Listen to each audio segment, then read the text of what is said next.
You are listening to the Hiking Radio Network, where we talk the walk with shows by hikers, about hikers, for everybody.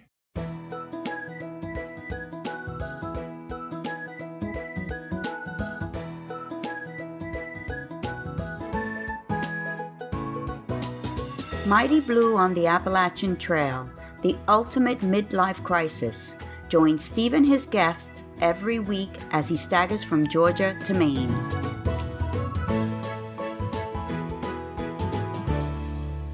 Hi, and welcome back to yet another episode of Mighty Blue on the Appalachian Trail, sponsored by Trailtopia. I know I always use that as an intro, but I'd like you to know that I really appreciate all of you turning up here every Thursday or Friday or whenever it is that you listen to the show. It's a constant reminder to me that our shows are impacting some of you, as I often allow myself to think of you as individuals when the download count goes past 1,000 in the first couple of days. The fact that 1,000 of you have taken the time out of your busy days to listen to me and my guests is a wonderfully humbling thing for me. Those who know me from my London days will attest that I didn't suffer from too many humbling days back then, so this is new and beautiful stuff for me. This is episode number 82 today, and I think you'll enjoy hearing from Daniel White, otherwise known as the Blackalachian. I would have interviewed the Blackalachian before. Many people had asked me to do so, but as you'll hear, I was reticent to approach him. Boy, am I glad I changed my mind. You're going to hear about that reticence in a minute. For now, though, who fancies a spot of dinner? Do you remember those cold, wet evenings on the trail when you pitched up at a shelter and there was nothing you would have rather had than a beautiful, hot, home-cooked meal? Well, apart from actually going home, you could try out one of the delicious meals from Trailtopia. Why not dig into their spectacular jambalaya with its authentic Creole flavour?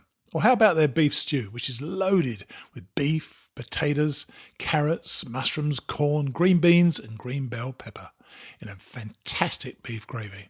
Go on, try them. Trust me, you'll love them. Trailtopia, the best of home cooking away from home. Our second guest today is a mother of a large family who decided to take on the Sheltowee Trace hike with her 3 youngest children. Sue Jeffries offers us a wonderful view of this Tennessee to Kentucky hike, mixing her story with some colour from the trail.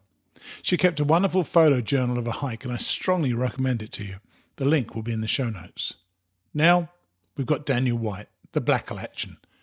You've heard me in the past talk about the lack of diversity on the trail, and in a few short, stark words, Daniel gives us, I guess, an inkling into the lived experience of a black man going into the woods. Here's Daniel, the Blackalachian.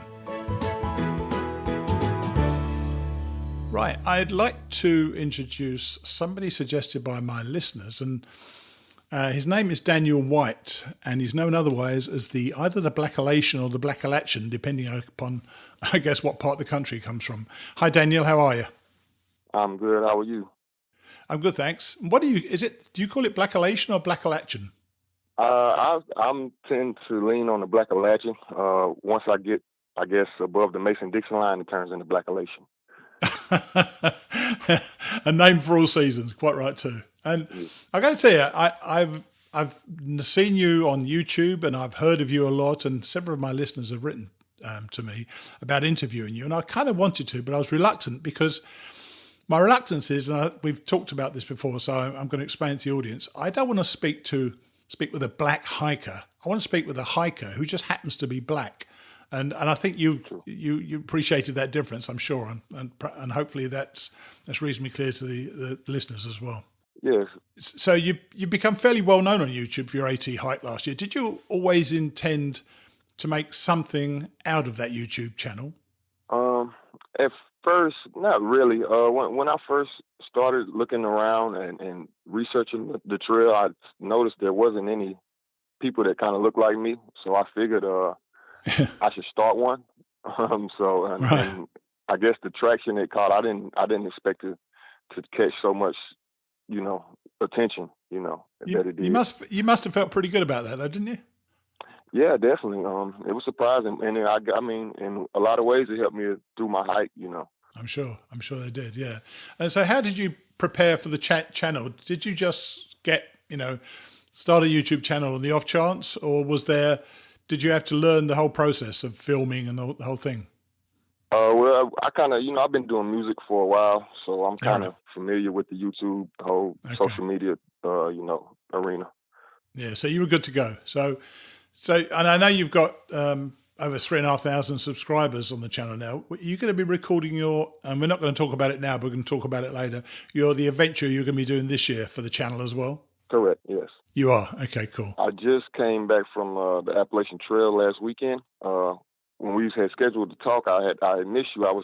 Had a bunch of things going on. I just wanted to go out there and do some trail magic. So Sure. I Cool. just went to the hot springs Thursday just to get back out on the trail, and just get back around like-minded people, man. I've been missing it. What did it feel like to be back at the trail? Oh man, it was a lot of emotions. It was, oh man, like it's like your first girlfriend. You finally get to see her again. Like, oh man, I missed you. I missed you a lot. And then it's kind of like, talking to the other hikers, I was kind of like, man, I kind of want to be out here right now. Yeah, I saw one of your posts on Facebook as well. So what brought you to the trail in the first place? Were you previously an outdoorsy kind of guy, or what made you want to get on the trail?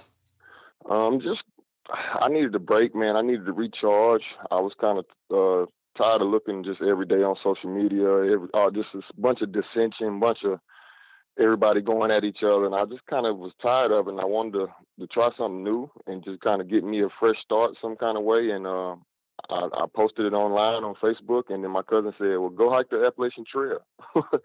And a few months later, there I was. And so that you had never done anything like that before? No. My first time camping was on the Appalachian Trail. My first time setting up my tent was maybe 4 or 5 days before I left for the trail. Oh my gosh. No. Dear me. So did you, and you said that you didn't see anybody else who looked like you in these videos, and the AT often doesn't look like the rest of America.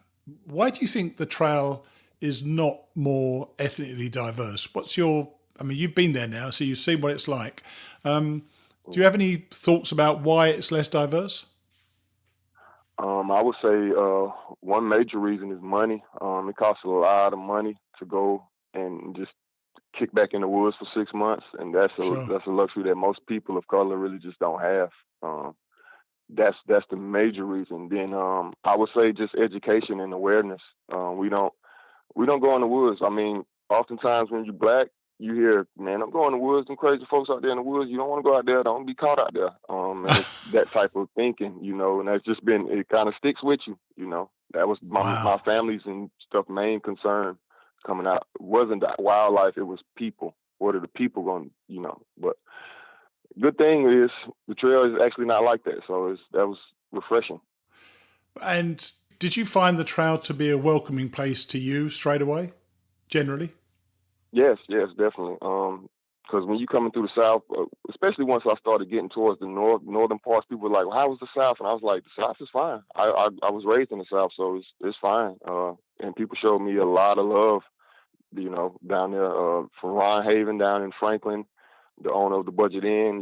That was my first real introduction to Southern hospitality on the trail. And what did that feel like?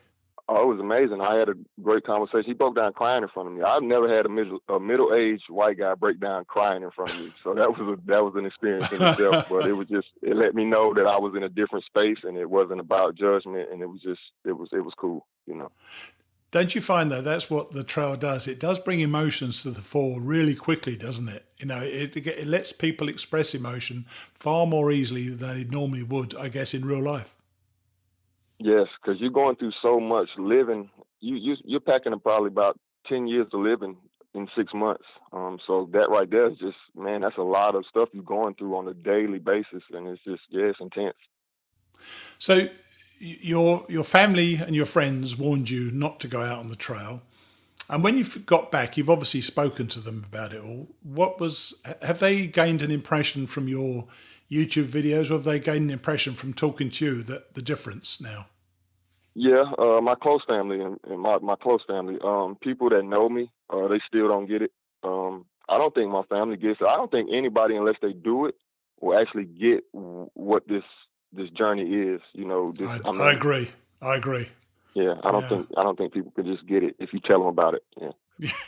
And then eventually, after about 2 or 3 months, their eyes start to glaze over, don't they? They've had Yeah, enough. They probably had enough of your stories. yeah, exactly. Yeah.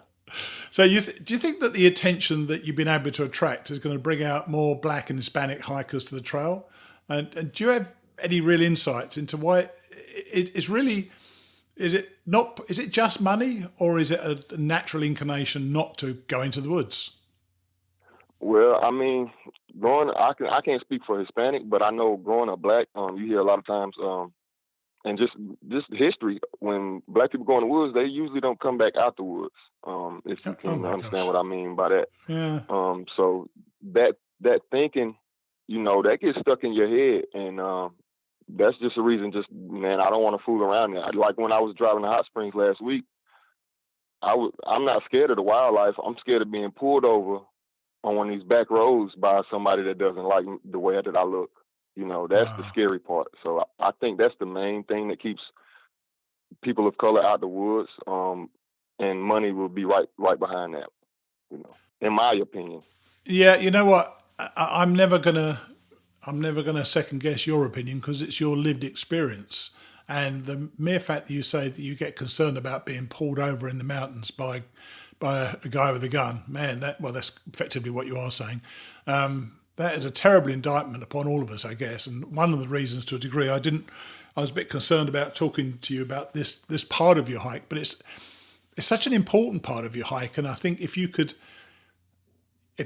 get, you now assume some sort of not responsibility, but you now assume an opportunity to really help people I say your community once again. I don't like to sound that way, but you know what I mean.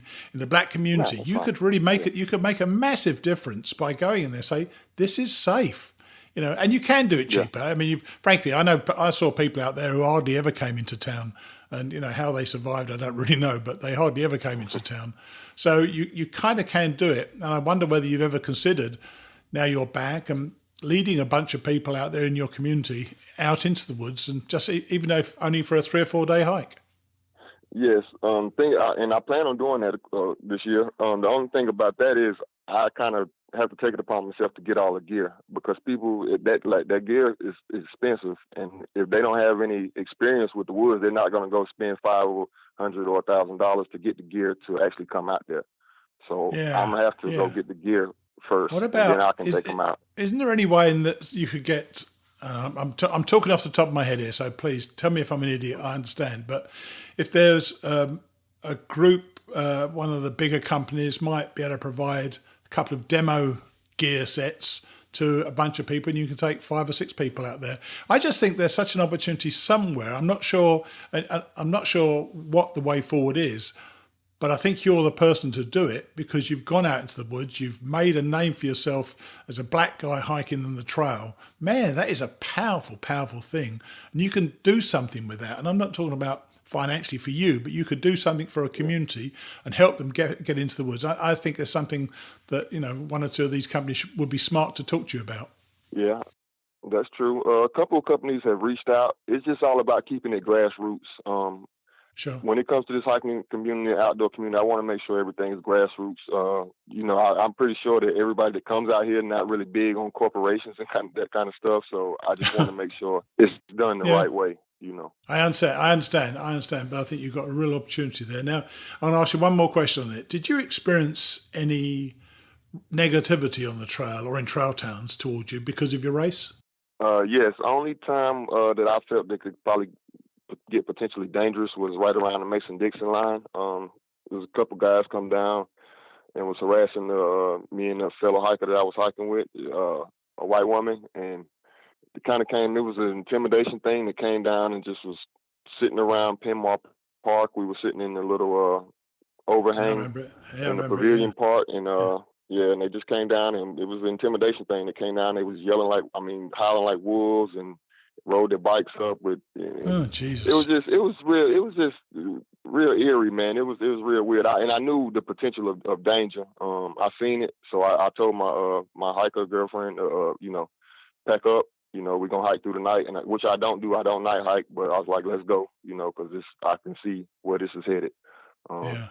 That was the only real issue of danger. Now I had some off comments and stuff like that, off looks, and the usual stuff that you're gonna get in everyday society. But Sure. that was the most serious situation I could think of. Okay. I think we've covered that. I say I was reticent to talk about that, but I think it's part of your experience. So I think it's worthwhile asking that stuff. Now let's talk about the hike itself. You as a hiker. Did you do much preparation prior to setting out? Did you know what to look for? And, were you reasonably fit already, or was there something you had to train for, or did you just train on the trail? Yeah, it was kind of learn as you go. I did a couple of pre-hikes right outside of Charlotte in Crowder's Mountain State Park, but the elevation there is probably around 2,000 feet at the most. So it was nothing that would prepare you for the Appalachian Trail, not at all. So it was just learn as you go. I always say nothing can prepare you for it. It hits you around the head, doesn't it? It really hits you around the head, doesn't it? So how did you how did you find your gear? Did you buy new stuff or did you borrow stuff? What did you do? No, I went and bought everything new. REI took me through the ringer because they gave me a bunch of stuff that I sent back home within the first 2 weeks. But they got me good stuff. So it was just a learning process. Now, if I had to do it all over again, I would know what to go buy. But just going in, I had no idea. I was buying big water bladders and the tube that come out and all kind of stuff. And I just didn't never use that kind of stuff. I had a muscle roller and it's just too much stuff. It was just trial and error, It's funny. I kind of like trial and error, and I'm very much a believer that making mistakes is the way in which you're going to succeed in the end. You have to make your mistakes, don't you? And because I knew nothing about it, and I've said this on the show before, had I known what it was going to be like, I probably wouldn't have done this hike. But because I didn't know what it was like, I learned, and if I did something wrong or stupid or that wasn't good for me, I just tried not to do it again. And that is how you learn. To me, that's how I learned to hike it. So, how were you able to take 6 months out of your life and just go and hike the AT? Because not a lot of people can really do that, can they? That's true. Well, I was working as an electrician, and I think I spoke to you before. I was telling you I hadn't been on a plane. I was 30 years old. I had never been on a commercial airline. So I took a trip one weekend to Puerto Rico just to get away, and I kind of got hooked on it. And I was going back to work and taking all these vacations. And my boss told me, sometimes he said, you're taking too many vacations. And I said, well, I got dreams and stuff. I don't have any kids. I want to, explore and stuff. And he told me, your dreams aren't what's best for you sometimes. And I think maybe 2 days later, I put in a 2-week notice, and that was it. And I took off. Good for you. Yeah. Good for you. Did you have a plan about what you were going to do when you got back, or did you just let life sort itself out? Being an electrician, you kind of got secure work because nobody wants to get around and mess around with those electrical wires. So you kind of always have a job if you need one. That's true. Yeah, I'm scared. I've had an electric shock before once, and it wasn't a nice feeling at all. So, were you prepared for the physicality of the trail? People lose so much weight, and but did that take you by surprise, or was it how you thought it would be? No, I thought it would be like for me watching movies and stuff. I thought it would be like all these big open vistas and stuff, and it'd be nice, easy hiking and stuff. I was not prepared for what. Even the first day hiking up those steps and at the falls, man, and going up the Springer and all that. That was tough. But I realized that day after I hiked like 16 miles my first day, I was like, I think I can do this. But I knew it was going to be like, man, this is going to be tough.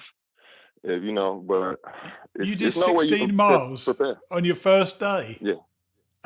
Man. Correct. Yeah. Did you regulate that? I mean, that's a lot to do in your first couple of days. Did you carry on doing quite long mileage throughout the hike? Well, it just depended. When I wanted to pull pretty big days, I knew I could pull them, but I would pull them just to try to get me a boost ahead because I did a lot of fishing, so I wanted to make sure I was kind of ahead so I can stop and take my breaks and stuff. Oh, cool. Oh, cool. And did that part of it? Did you find that made you feel good? The physicality, because it really is. I mean, it's an exhausting thing to do, but once you get into camp at night, you feel very chill, don't you? You feel relaxed, and you feel normally I felt relaxed and comfortable because I'd worked really hard during that day to get where I was. Did you feel that about it?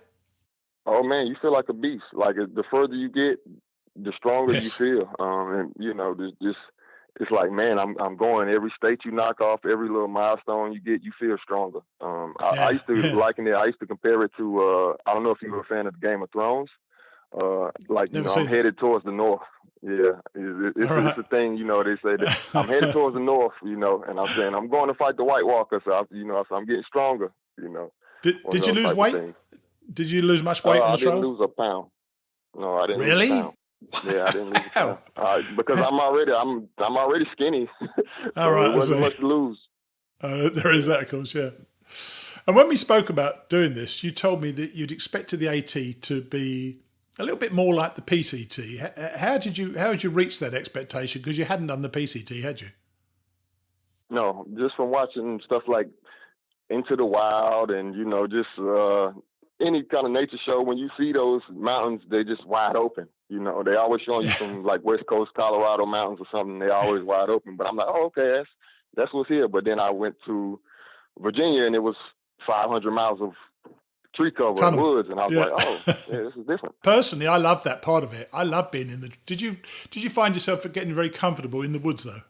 Oh yeah, you lost, especially like once I got up to Maine and there wasn't no one around for 5 or 10 miles in either direction. It's like, oh, okay, yeah, this is cool. Yeah, very cool. And was this in any way a spiritual experience? And what do you think the main takeaways for you as a person were once you got to the end, you completed it? Was it a spiritual thing for you? Spiritual. I'm not like a religious person, but spiritual, No, yeah. mine. And I didn't expect it to be that type of journey, but man, when you're out there and it's just you and your thoughts for 6 months, you're bound to have some type of epiphany here or there, Yeah, I had quite a few of those. I had quite a few of those myself. Yeah, it's such an experience that, and certainly at the end, I know that, and I used to ask these questions quite a lot on the show, but I haven't asked it recently. What was it like for you to touch the Katahdin sign, which sort of signaled the end of your journey? How did that feel like on the day? Oh man, it was surreal. I think the fact that I flip-flopped my hike from Gorham, New Hampshire, kind of made it a little bit different for me because I knew I had more to go. Right, of And course, so yes. it was surreal being there. I had been thinking about this sign and thinking about this spot for months, and I was finally there. But it was like it didn't feel real. It's like, am I here? Am I actually here? And it kind of still doesn't feel real. Like I did this thing. It doesn't feel like I've done that many miles. It doesn't feel like I've hiked that far. Yeah, It yeah. feels weird. Well, when I was out on the trail last year with a group called the Fat Guys and Gals back in the woods, I started hiking. The first 2 days, I was starting to doubt whether I'd even hike the AT because I'd forgotten how difficult it was. And yet you soon get back into it, don't you? Mm-hmm. Yeah. Oh, it's like riding a bike. Yeah, it's just amazing. And talking of which, you are planning on a long bike trip. Tell us about that and when that's going to be. Well, later this summer, I plan on picking up a bike. I've never done this either. And I'm going to bike the Underground Railroad Trail. They have a trail from Mobile, Alabama up to Ontario, Canada. So Wow. around 2,000 miles, a little bit over 2,000 miles. And I just decided to do this because, as we talked about, it's not many people of color on the trail. And I was like, well, I started looking around for different things to do. Everybody's like, well, go hike the PCT or the CDT. And I started looking around and I stumbled across the Underground Railroad Trail that I didn't even know exist. Oh, So right. I said, okay, this is a perfect opportunity, I feel like, for me to bring more awareness to the outdoors. So when you were saying, like, what do you think that maybe I can do to inspire people to get outdoors, I think this may be the one to do it, because I can teach with this one. A lot of these young kids don't have no idea about their history, because it's just not being taught anymore. Yes. And that's Yeah. black or white, So I just think this would be a good opportunity for me to learn as well, because there's a lot of stuff that I don't know about that time either. So it's an opportunity for us to all learn a few things, and for me to get out and ride a bike for a couple thousand miles and get some nice calf muscles, God, they'd be huge. They'd be like hams, wouldn't they, on the back of your legs? So Yeah. when you actually start that then?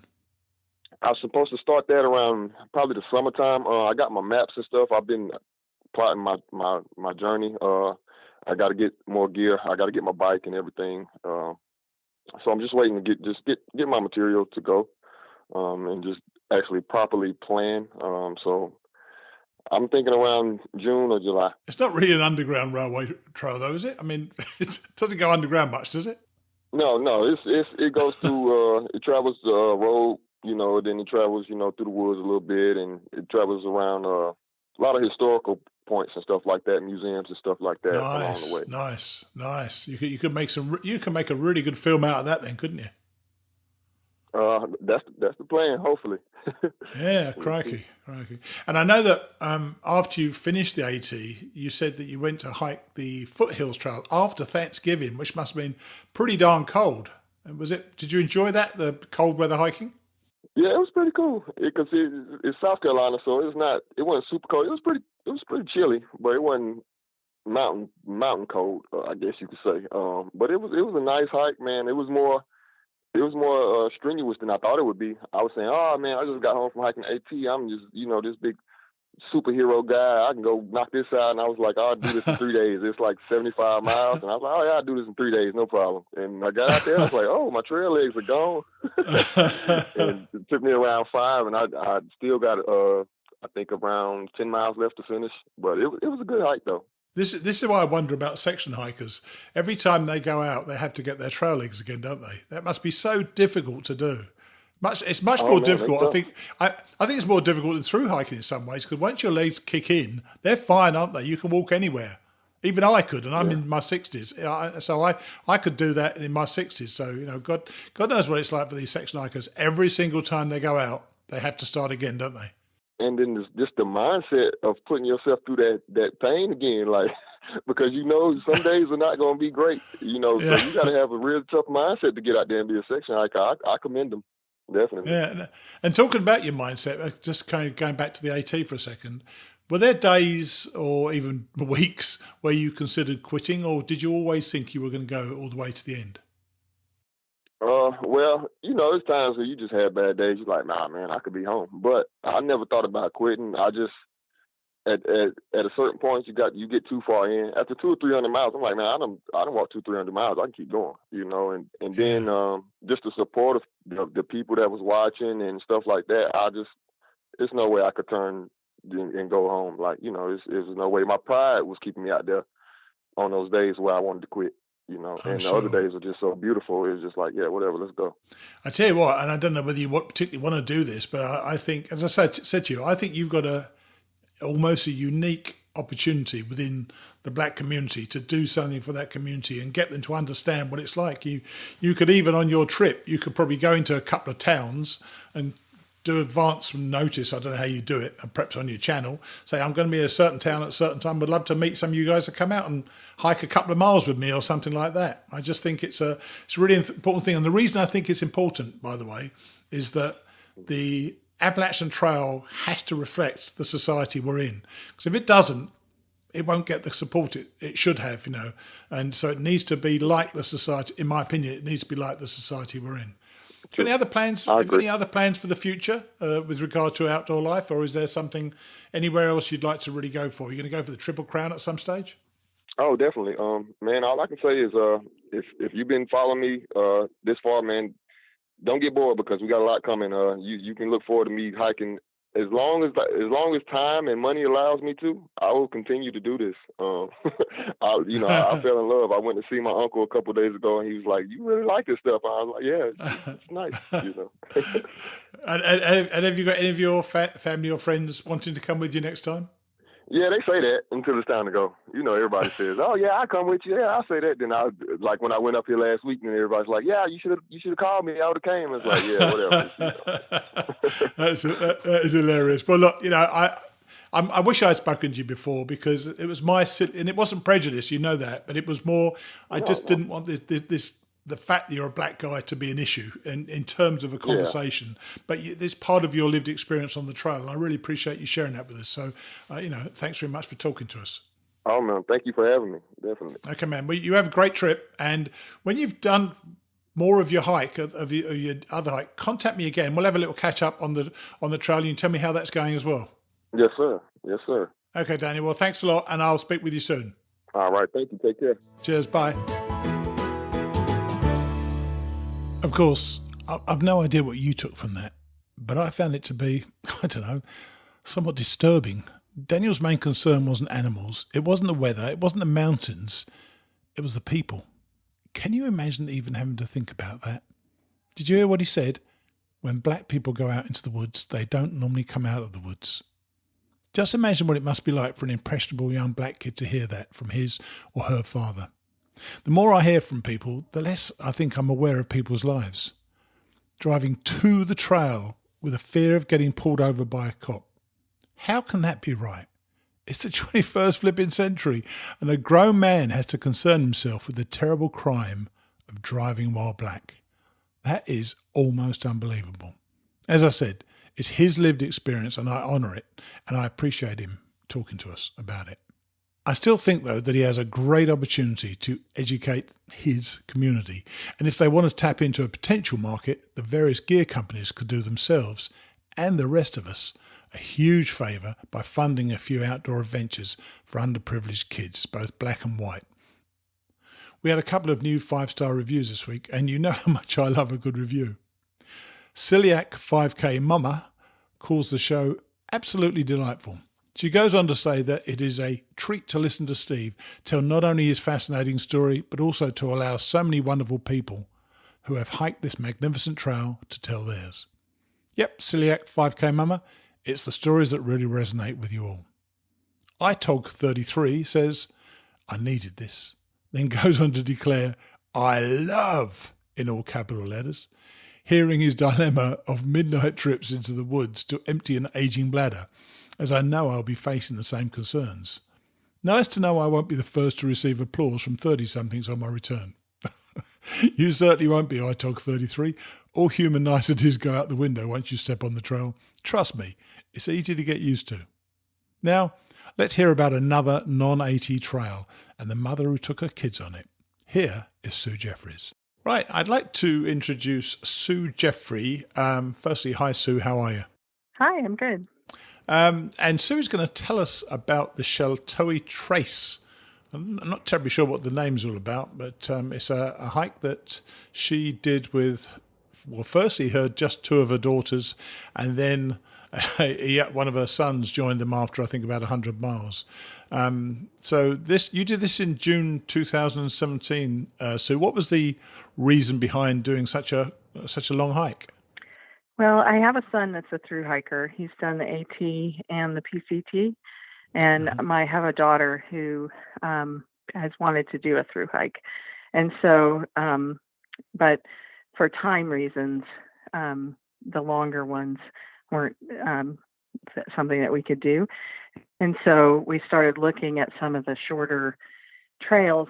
There at the time, Backpacker magazine had a big map with all the different long trails in the United States. And so we started looking at all the different ones, and this one, because of its location, and we live in Georgia, so it was reachable by car, and then the time that we had to devote to it, we had about 3 weeks. And so we said, okay, well, this one looks like we could do this. And so then we just started planning from there. Wow. And it's 320-something miles, isn't it? Something like that. Yeah, 323.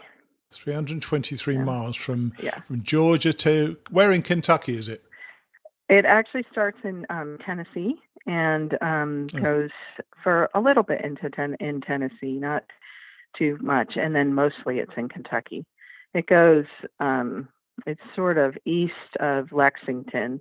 And so it goes up a little bit northeast of Lexington is where it ends.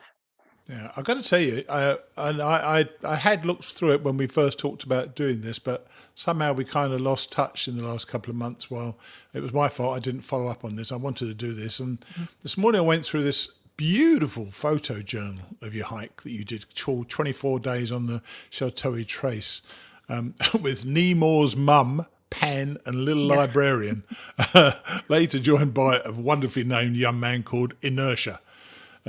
So who is Nemours? Nemours is my son who's done the Appalachian Trail.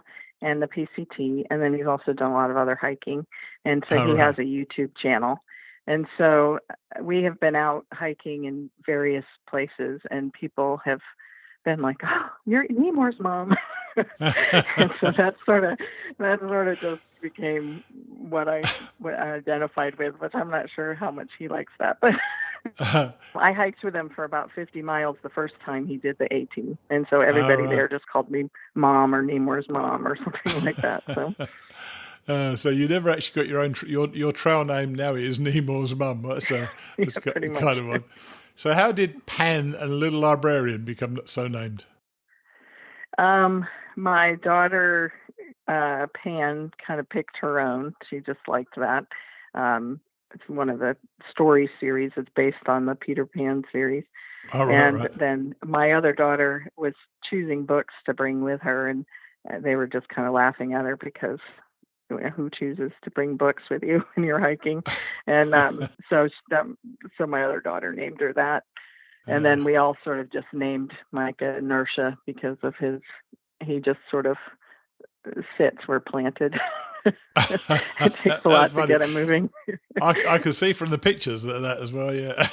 So you looked very well prepared with food and so on. So have you experience of doing other hikes as well? Yeah, that when my son was starting to do the Appalachian Trail, we started doing one backpack a month trip in our area, and so Well, we you and did, your son, or you as a family. and our family, All right. different ones would join for different hikes, but consistently we did about one a month in the different areas, and then we have done the Pine Mountain Trail, which is south of Atlanta, and that's like 23 miles. So we considered that our first through hike. And then we Right. did the Foothills Trail, which I think you had somebody who That's came on right, that Gareth talked Sizer. about that Yeah. one. And that one's Yeah. 70 something miles. And Yeah. so we did that one together as a family last couple spring breaks ago. And then this one. So you know how to cater for the outdoors. Did you dehydrate, or did you buy stuff, and how did that work out? For this trip, we did a lot of our own. We had bought a dehydrator, and so we Right. started making a lot of our own meals. We did that mostly for this one, You and look great. that worked out really well. Yeah. Yeah, you look very well sorted out there. And wandering through the hike. Well, give us a bit of an overview of what the hike is like. Because I made my own impressions from what I saw. But you tell us in general terms what it's like, particularly as you've seen the AT. Well, it's 323 miles, and it goes through a real variety of areas because this trail is shared with both ATVs and horses as well. Yeah. So there's kind of a connection of all different types of trails that you're on while you're going through. Where we started on the south end, which is in Tennessee in the Big South Fork, and it is absolutely beautiful area, and a lot of we didn't even see people except for like a day use area where people could drive in and do some day hiking. It was on a weekend when we went through there, so we saw more people there. But there was a lot of times when we didn't see people for a long time. Wow. They divide the trail up into sections, and so they have teams of people who maintain the different sections of the trail, and so Okay. it's pretty well maintained, It and looked they it. It work looked very it. well. Yeah. Yeah, they work very well with the other organizations that do the work for the horses and the Sure. ATVers too. So they do a lot with that, and it's more.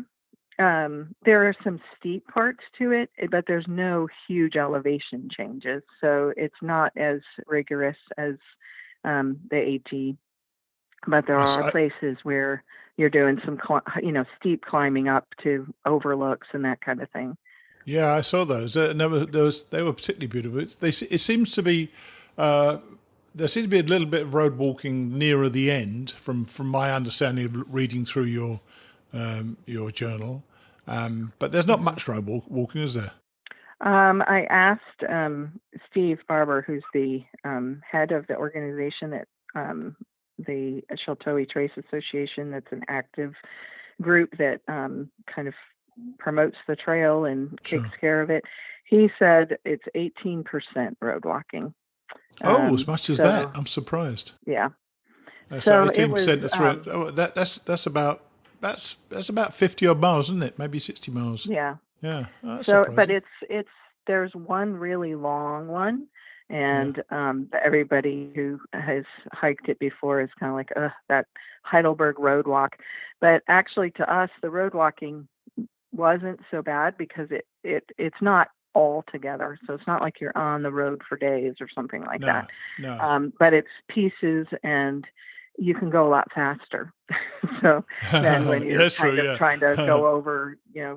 on paths. So for us, it was kind of like, it was just a change of scenery, and Yeah. we kind of anticipated when it was coming. So I can't say that we hated the road walking or loved it, but we did. There was definitely places that we were in the woods where we absolutely loved it. Yes, exactly. And to be honest with you, there is such a diversity. I think that was rather nice as well to see. And Mm-hmm. and I know Yeah. that you generally stayed in tents, or every now and then you went into a motel or whatever. But there were shelters, weren't there? Were they? How regular Yeah. are the shelters? I don't know if they're. I don't think they're consistently through the whole trail, but there's certain areas where there's more because there's established state and national parks that you're going through, and so some of those places had the shelters. So we stayed in a shelter one night just because we kind of wanted that experience. But Yeah. I don't think you could do the whole thing in shelters, but you definitely could do several nights. And there were a few days. Certainly you referred to them more early on. You found quite a few ticks on Little Librarian. Yeah. So She did that was become like an a issue? tick. She was a tick magnet. Collector. She was. It was amazing because we would sit there and we'd think, I wouldn't have any on me, and I'd be thinking, why do they know her? And but she, we grew up kind of where Lyme disease kind of came from in Connecticut, so we were very good about checking, and so we didn't have any issues. And my kids have grown up in their summers playing and stuff, so they're just very used to, at the end of the night, you just check yourself and pull off anything that attaches. Yes. And so you found a few on her though, didn't you? You found a few on her overnight, didn't? Well, at the end of the day, didn't you? Yeah, all of us had them at least once or twice. It's there's certain sections that are probably listed a little bit more weedy. So when you're walking through those, you just have to make sure you check yourself afterwards. I noticed also that there were several waterfalls you came across, which looked beautiful. And I can't recall exactly where it was there, but there's one waterfall you can actually walk behind the water itself, which is pretty cool. Mm-hmm. Yeah, there's a lot of waterfalls. There's a lot of creeks. There's a lot of in the Red the Red River Gorge. There's tons of natural arches and sandstone sort of features, cliffs, and different types of things. Geologically, it's amazing. I kept thinking, I'd love to go through this with a geologist who knew, some of this stuff that could explain some of these things, because the rock formations are really neat. There's a lot of caves.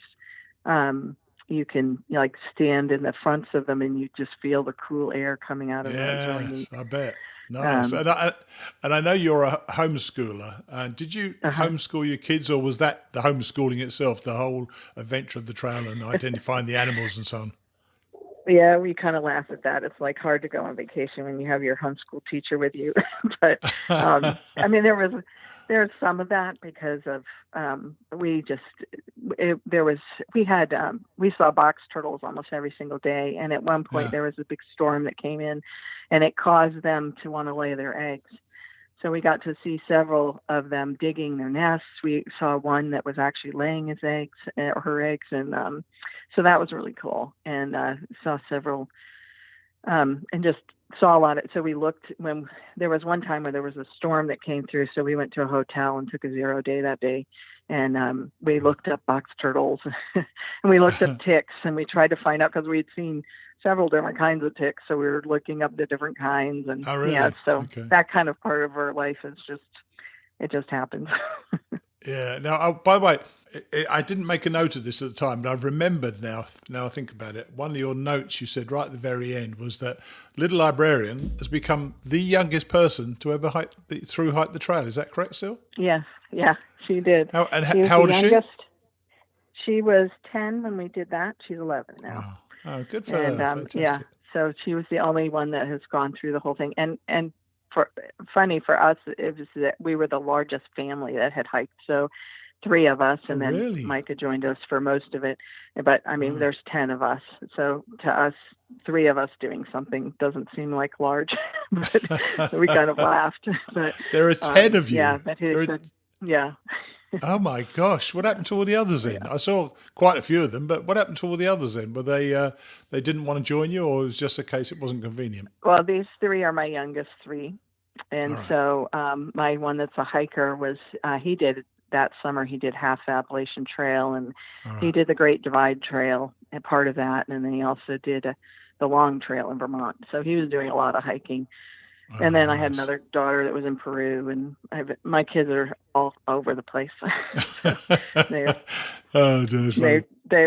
Summer hiking with mom was not something they were excited about. Did the others? And I don't know if it was deliberate. And hopefully, I'm not going to embarrass him. But Inertia didn't seem to smile a lot in many of the pictures. And you said quite early on, he said, "Can we go home now?" You know, was he like that all the time? He is. That was not his favorite thing of the summer, but he's willing. I mean, he had to be where I was, so he went to a week of Boy Scout camp and then came and did the trail with us. And there was parts of it that he loves. He loves nature. He likes. Sure. There was a bunch of things that he did like, but in general, walking with all the stuff on his back was not his favorite thing. So mainly, this was a trip for my older daughter who. This was one of her goals, was to do the through hike that was manageable. So she's the one that was the most enthusiastic. She was the one that got us up every morning saying, "We've got to do this many miles to finish." And so what about the animals on the trail? I saw quite a few references to rattlesnakes, timber rattlers, and things like that. Yeah, was there any one day any dangerous encounters? Oh yeah, I know you did. Yeah, that was quite something. Yeah. My daughter, she thankfully she's very aware of her surroundings. So there was, we were doing a little side trail to a waterfall, and we came across a timber rattlesnake, and so she recognized it before she stepped on it. That was in the path. And then there was then later on, it might have been the next day, there was a copperhead curled up in the sun, and she saw it, and she kept pointing to it and saying, "It's the snake, it's there." And I kept looking and I could not see it. Wow. Because it was so camouflaged in the leaves, and it took a while for me to even see it. So, and thankfully at that point, the trail was quite wide, so we were able to easily go around it. But so those were our only 2 rattlesnakes. There's one last story I want you to tell us about, which is, because I saw a couple of photos near the end. You were all looking a little bit bedraggled. And in the lodge you went to, the receptionist was starting to ask you a few questions, wasn't she? Yes.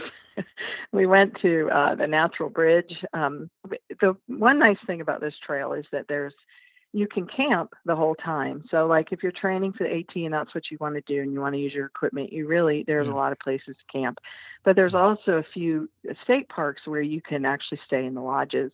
And so we had decided when we got to Natural Bridge that we were going to stay in the lodge. And we hiked there, and I checked in, and the woman was just, she's pretty, regular, formal, just checked us in. And then we went and went to a room, and then we went out to dinner, and we came back, and she said, she started asking questions, and she was quite leery. And she thought for sure that I was running from the law, because why would somebody walk from Georgia all the way to Kentucky? And so right. she was sure that was what was happening. And the woman who was standing behind her was like embarrassed. She was like, that wasn't me. I wasn't thinking that.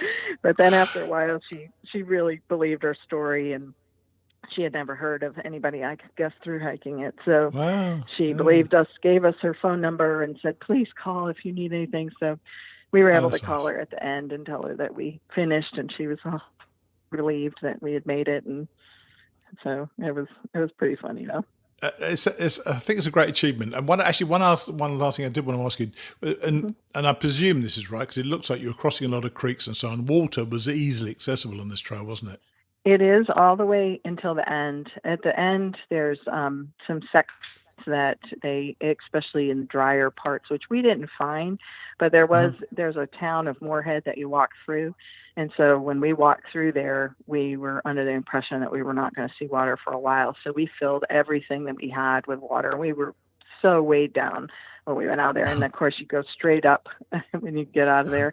And, but we found water after. My son was like, oh, I can't believe you made me carry all this. And, but there was water. But I guess in drier times, there's some concern on the north side of different places. But there's also, like, there's somebody who there. Some of it goes through private land, and the people will let you do that. And the trail's well marked and everything. And there's one person that has just put in a pump that has a Sheltoe, the symbol for the trail is a turtle. Yeah. Yes. And so it has a turtle on it, and you can just pump your water there. And that was in the north end. So some places like that are,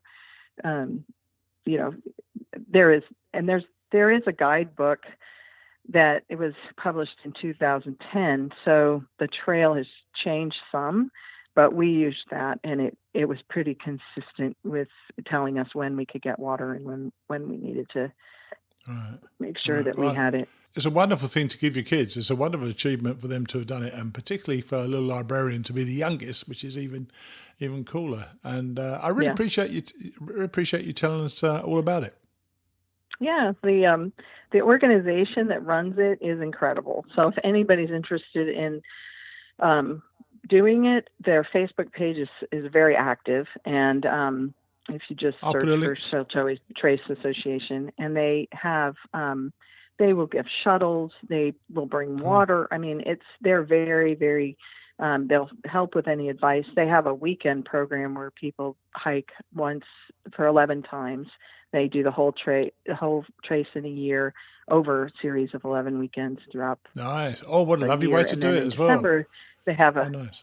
Yeah, they have a big banquet. Well, it's perfect for people who don't know how to hike, because then they're hiking with experienced hikers. They learn gear, they learn everything. Yeah. And so there were several people that we talked to that was, but we didn't, when we started out, we just picked it out of backpacker. So we just didn't expect the community and the camaraderie of having that group. And they just, especially after the storm and we got stuck and we had to do a river crossing, and there was some talk about it being swift. And I was afraid for my younger daughter, just that she was too short to be able to go through it. And they were, right there. We actually met them that day. There was another group that was coming the other way. They told us about the water. They were very, very helpful, and just rooting on once we connected.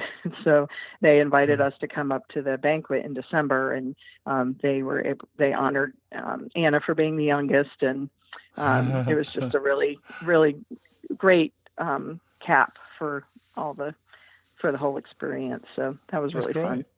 That's great. Well, look, I'm going to put in the links to both their Facebook page and your 24 Days on the Sheltoe Trace blog.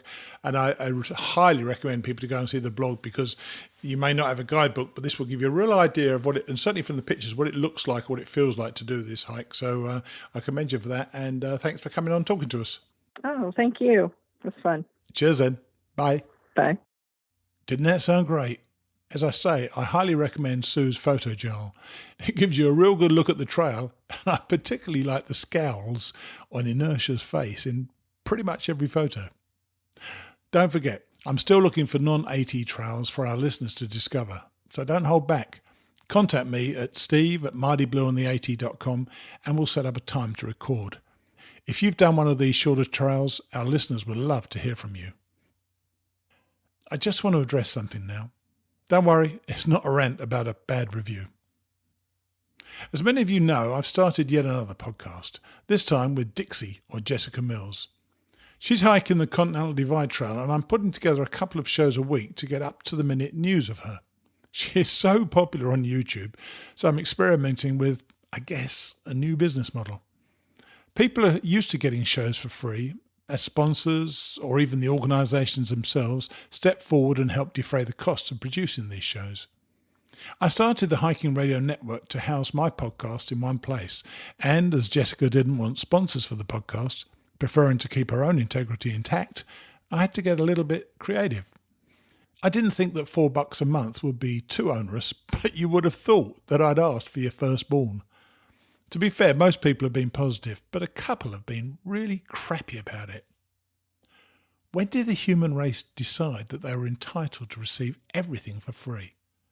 Nobody sent me that memo. I try really hard every week to give you something that my dad and my mum would have been proud of me for. I work long hours to produce this stuff and want to continue to do so. Please, if you don't want to pay $4, just move on. Nobody's compelling anybody to pay for this. If you want these updates, they'll be fun, informative, and of course, they'll have the lovely Dixie. If you don't, then let's just stay friends and be nice to one another. Next week's guest is a surprise. Mainly because I have no idea who it's going to be, and also because I haven't actually recorded it yet. But don't worry, we'll still be here. This week's chapter of Hiking the Appalachian Trail is easy, especially if you've never hiked before, is all about your kit or gear and how you accumulate it. As you'll hear, I was utterly clueless and learned by trial and error. But then again, isn't that how we all learn? I'll see you next week. Chapter 2. Kit. Naturally, I didn't just turn up on the mountain without some degree of preparation. Choosing my kit was a bit of a rite of passage in itself, so I set about it as best I could, with little or no context to guide my selections. Once again, I feel that I benefited greatly from my complete ignorance on the subject. From what I had read, sleeping in a shelter involved bunking down next to people whom I'd never met. Impromptu past hookups notwithstanding, this didn't seem like a happy state of affairs to me. I understand that I snore rather more than the optimal amount, so I felt that inflicting myself upon my fellow travellers might involve some heated conversations in the middle of the night. I also didn't ignore the possibility that I might be the one instigating some of those conversations.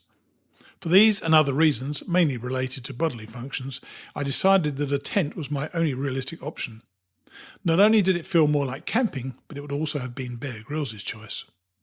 Ease of setup was critically important to me, along with weight, so I started to look around for suggestions on the web. I found an excellent site, www.outdoorgearlab.com, that guided me in several of my choices. A tarp tent rainbow appeared to be getting a lot of attention, so I investigated further. There was a video that demonstrated the ease of assembly that I must have watched 40 times. Even I could see that a degree in engineering wouldn't be required for this one, so I signed up and ordered one. Given that I was going to be a one-man band, it seemed sensible to go for the single-person tent, not the double. This thought process turned out to be an error, but I wouldn't find that out until I was on the trail. That said, it didn't ruin my trip. To give you some idea of the durability of this tent, it survived the hike with a few minor holes on the floor and a partly broken bug net zipper. On my return to so-called civilization, I sent it back to Tarp Tent and they serviced it for the bargain price of $20. How's that for service? In order to do this hike, you really need to block out at least 6 months from your life.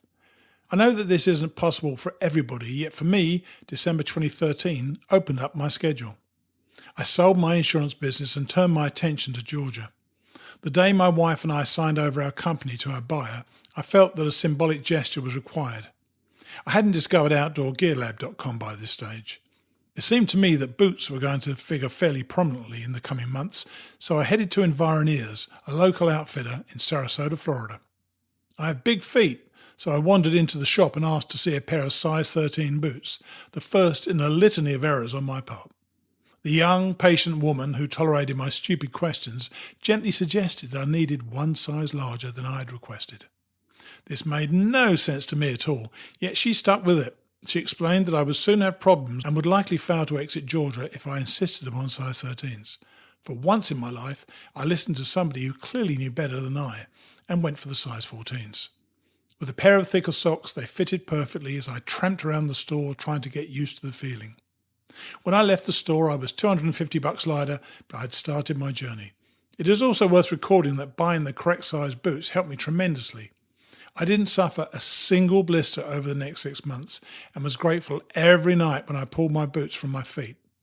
I did lose most of my toenails, and the feeling in my toes deserted me for at least 6 months after I finished. For me, though, having no pain trumped those minor irritations. On the trail, I noticed that a large majority of the youngsters had chosen shoes and not boots.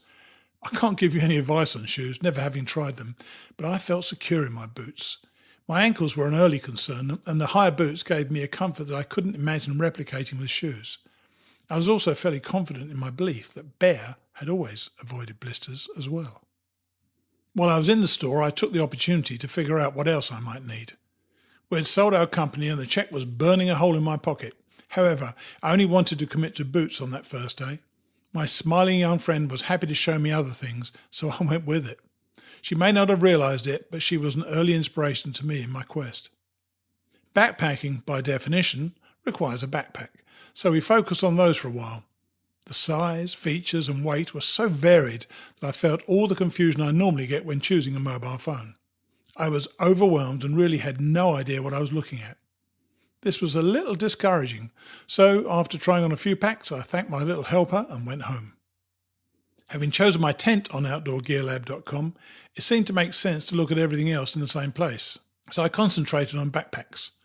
The Gregory Baltoro 65 had one feature that appealed to me out of all proportion to the others. For much of my life, I had suffered from a sore lower back, with herniated discs a cruel reminder of my advancing years. The back pain had been largely resolved by a chiropractor, though I was always wary of a recurrence. The Gregory pack scored heavily in the area of back support. It was astonishing to fill it with various heavy items and then strap it to my back for a perfect distribution of the weight. The pack was quite heavy at nearly 6 pounds, yet its comfort pushed the scales significantly for me. I was sold. I wasn't aware of the added bonus of this pack at the time. However, I became a big fan throughout the hike. My pack had pockets in places that no pockets should have rationally existed, making retrieval of items such an easy process. Packing in the morning was also helped hugely. I saw quite a few of my fellow travellers completely emptying out their packs simply to retrieve a single piece of clothing. I knew pretty much where everything was and the easiest access point to retrieve it. Both my tent and my backpack are still high scorers on the outdoorgearlab.com website, so I can't have chosen too badly. Bear would have been proud of me. Sleeping on the Appalachian Trail is a performance in itself. With my early success on outdoorgearlab.com, I decided to plunge back into it and find something to sleep in. Once more, with no real knowledge of what I was looking at, I had quite a few options. It turned out that a sleeping bag wasn't the only option, and I ended up buying a quilt. This rather luxurious item looked a little strange, exposing my back just above my waist. However, a video assured me that, when used in combination with a sleeping pad, I would be warmer than in a sleeping bag. The pad came with a number of strings. These strings apparently attached the quilt to the pad for a superior sleeping experience. Sounded good to me, though for the life of me I had no idea how I'd put these two things together. A silk liner helped to enhance the warming properties of my quilt, and I was often grateful for that extra warmth. The ultralight quilt was a Katabatic Gear Palisade 30, which apparently provided a great warmth to weight ratio. At only 18.8 ounces, it needed to. The reviews were so good that I opted for it, and it has retained its number one position in the survey for the past 4 years. I didn't originally consider a sleeping pad, presuming that I was going to put my quilt directly on the floor. When I read about it, the whole concept made sense to me. I chose the Thermarest Neo Air X Lite, and it worked like a dream. Lastly, while I was there, OutdoorGearLab.com also suggested my hiking poles.